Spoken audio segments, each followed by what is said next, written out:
Simone Weil é como esses cometas, né, que atravessam o céu assim de uma forma muito bela e fulgurante, porém rápido demais. E eu digo isso porque ela faleceu muito jovem, aos 34 anos, sem ter tido tempo de amadurecer suas ideias, né? E após uma vida completamente dedicada à causa dos mais humildes e também a uma busca espiritual. Ela nasceu em Paris, né, no seio de uma família de judeus não praticantes, que deram a ela uma formação muito rígida, muito sólida, né, do ponto de vista do conhecimento das artes, da ciência, etc. Não só a ela, mas também ao irmão, que depois se tornaria o famoso matemático francês André Weil.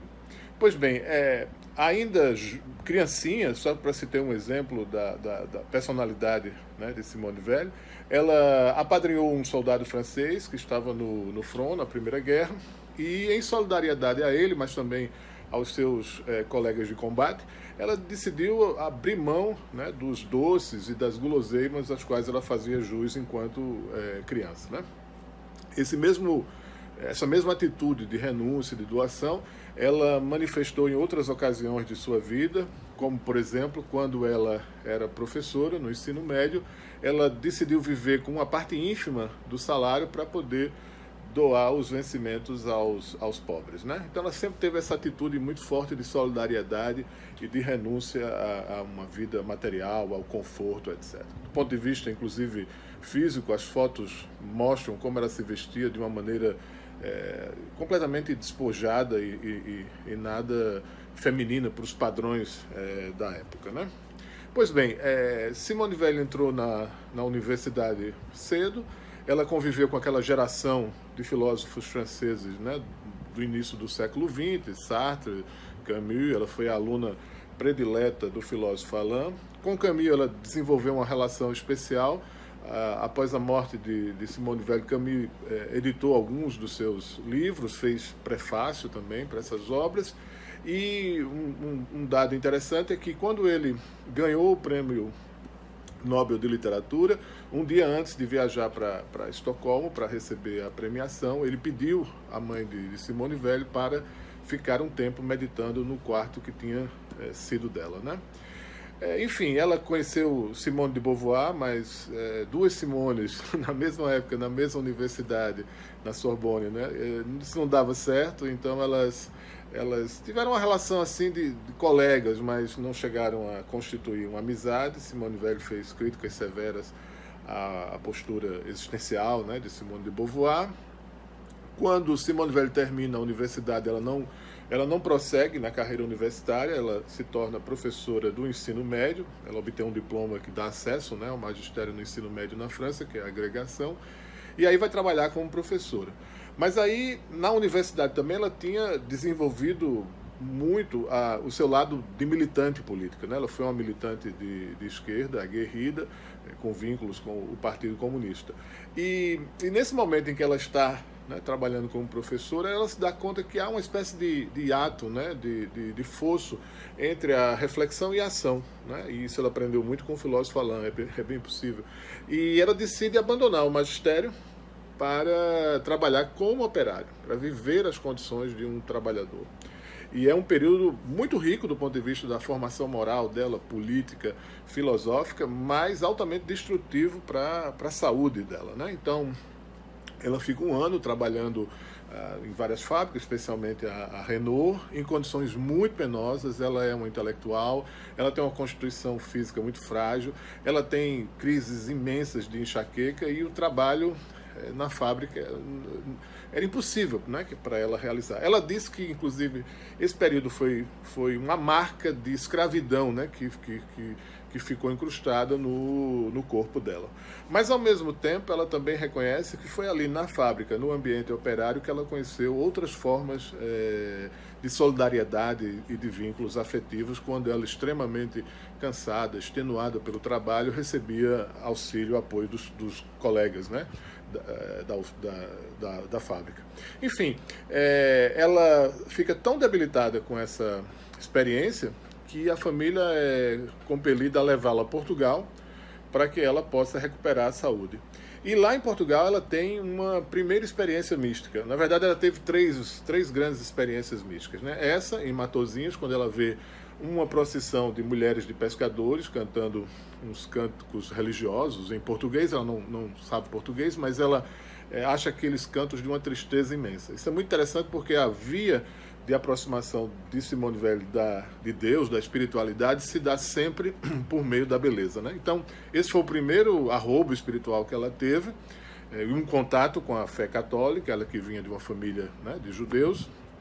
Em seguida, após a experiência da Guerra da Espanha, né, uma experiência curta, porque ela decide ir para a Espanha para lutar ao lado dos revolucionários, dos anarquistas, mas uma pacifista, né? Então ela se choca muito com a barbárie da guerra, né? Com a forma banalizada da violência, mas ela passa pouco tempo na Espanha. Ela sofre um acidente e é levada de novo pelos pais para recuperar a saúde para a Itália. E é lá que ela tem uma segunda experiência mística, quando ela conhece a igreja onde São Francisco de Assis costumava orar, e lá ela tem pela primeira vez a vontade de se ajoelhar e rezar numa igreja católica, né? A terceira experiência se dá um pouquinho mais tarde, na França, em um convento, quando ela escuta cantos gregorianos. E assim ela se converte à fé católica, embora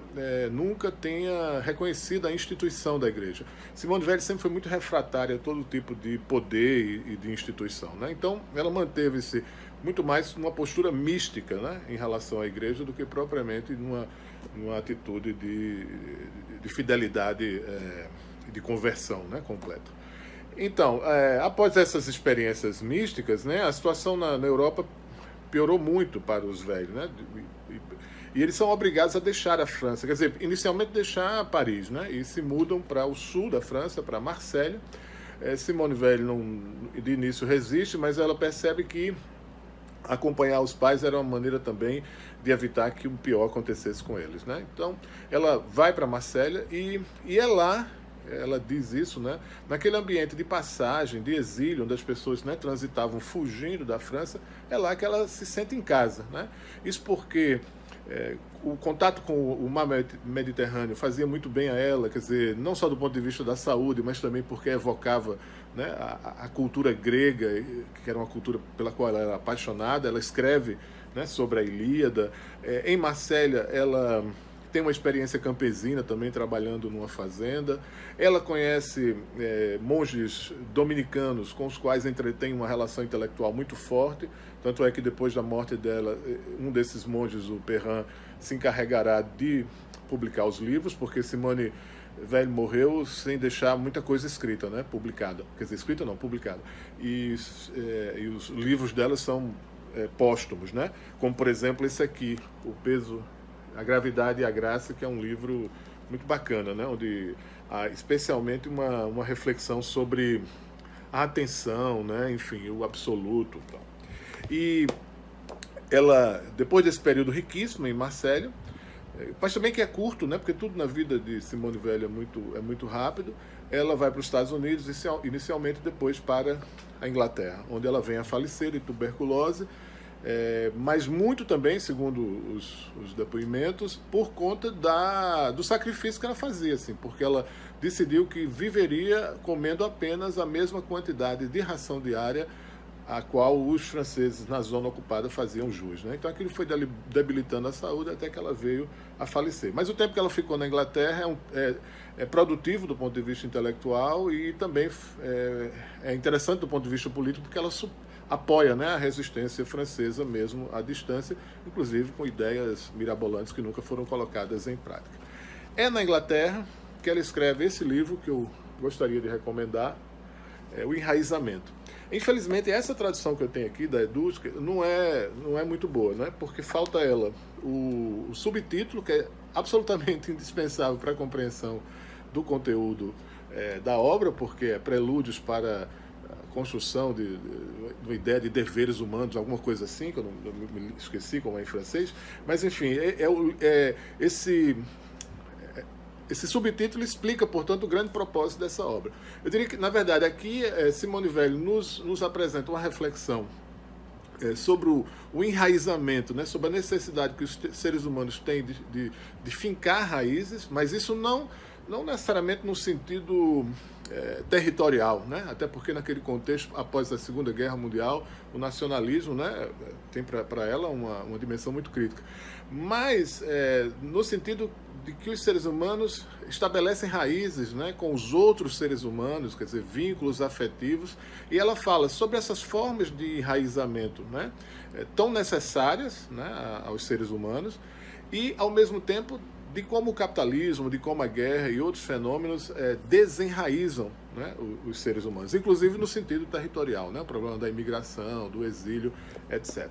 Mas esse é um aspecto do livro. O outro é a resposta a tudo isso, quer dizer, o que é que pode construir esse enraizamento. E aqui ela defende uma concepção de que muito mais importante do que os direitos, né, e olha que nós estamos num contexto ali pós-guerra, portanto, quer dizer, ainda não é o pós-guerra praticamente, mas de construção, né, do que viria a ser uma cultura dos direitos humanos. Em 48 a gente tem a Declaração, né, dos Direitos Humanos, Universal dos Direitos Humanos, mas ela sustenta ao contrário que mais importante do que essa concepção de direitos é a ideia de deveres fundamentais para com os outros seres humanos, né? Então, ela diz, o ser humano sozinho, se fosse sozinho no mundo, não teria direitos, né?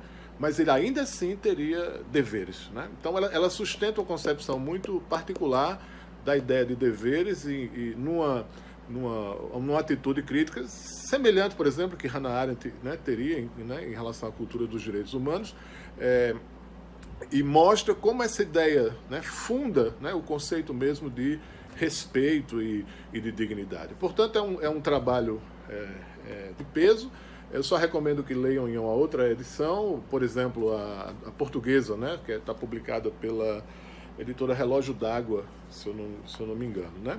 Mas é um excelente livro de acesso ao pensamento de Simone Weil. É isso, eu disse no início desse vídeo que, né, Simone Weil não teve tempo de amadurecer sua obra. Alguns pensadores nos legam, né, um conjunto de ideias, uma obra sistemática, etc. Outros nos deixam alguma coisa ainda muito mais importante, que é um exemplo de vida, um modelo a ser seguido. É isso. Muito obrigado e até o próximo vídeo.